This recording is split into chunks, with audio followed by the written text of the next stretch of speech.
Hi ಎಲ್ರಿಗೂ. ಇವತ್ತು ನಾನು ಸಿಂಪಲ್ಲಾಗಿ ಟೊಮೆಟೊ ರೈಸ್ ಬಾತ್ನ ಮಾಡ್ಕೋತಾ ಇದ್ದೀನಿ.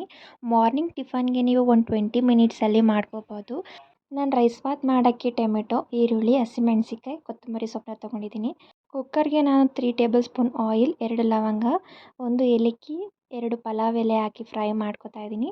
ಹಸಿಮೆಣಸಿಕಾಯಿನ ಹಾಕಿ ಫ್ರೈ ಮಾಡಿಕೊಂಡು ಈರುಳ್ಳಿನೂ ಹಾಕಿ ಫ್ರೈ ಮಾಡ್ಕೋಬೇಕು. ಫ್ರೈ ಆದಮೇಲೆ ಸ್ವಲ್ಪ ಕರಿಬೇವು ಹಾಕಿ ಟೊಮೆಟೊ ಹಾಕಿ ನೀಟಾಗಿ ಫ್ರೈ ಮಾಡಿ ಸಾಫ್ಟ್ ಆದಮೇಲೆ ಅದಕ್ಕೆ 1 ಪ್ಯಾಕೆಟ್ ರೈಸ್ ಬಾತ್ ಪೌಡರ್, ಅಚ್ಚ ಖಾರದ ಪುಡಿ 1 ಸ್ಪೂನ್, ಧನಿಯಾ ಪುಡಿ 1 ಸ್ಪೂನ್, ಗರಂ ಮಸಾಲ 1 ಸ್ಪೂನ್ ಹಾಕಿ ನೀಟಾಗಿ ಫ್ರೈ ಮಾಡಿ 1 ಸ್ಪೂನ್ ಉಪ್ಪು ಮತ್ತು 1 ಕಪ್ ಮೊಸರನ್ನ ಹಾಕಿ ನೀಟಾಗಿ ಫ್ರೈ ಮಾಡ್ಕೋಬೇಕು. ಅದಾದಮೇಲೆ ನಾನು ತೊಳೆದಿಟ್ಕೊಂಡಿರೋ ಅಕ್ಕಿನ ಹಾಕೋತಾ ಇದ್ದೀನಿ.